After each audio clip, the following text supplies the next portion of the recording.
একদায়িক মধ্যরাতে আমরা সেদিকে চলে আসি র্যাঙ্ক ম্যাচ খেলার জন্য। আর আমাদের সাথে আছে ফেনী টপ ওয়ান ওর স্ন্যাপার প্লেয়ার এলিয়েন 50 আর আরেকজন নাম অজানা 67। আমি এখানে করতেছি জুন পুশ। আর আমাদের স্ন্যাপার প্লেয়ার কিন্তু এনিমি কিন্তু তারে ডাউন করে মাইরা দিছে। আর আমি কিন্তু তারে রিভাইভ দিতে যাই, ফেনী টপ ওয়ান কিন্তু আর দেখি ফেনী টপ ওয়ান বাই রিভাইভ দিয়ে দে এলিয়েন 50 রে। আর আমি দিয়ে দিই আরেকজন রে।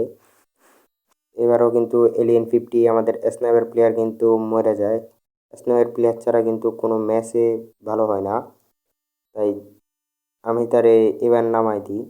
যেতে যেতে পথে পূর্ণিমা রাতে বলতে বলতে আমি খুলতে যাই বক্স, আর সেই জায়গায় দেখা হয়ে যায় একজন স্নাইপার প্লেয়ারের।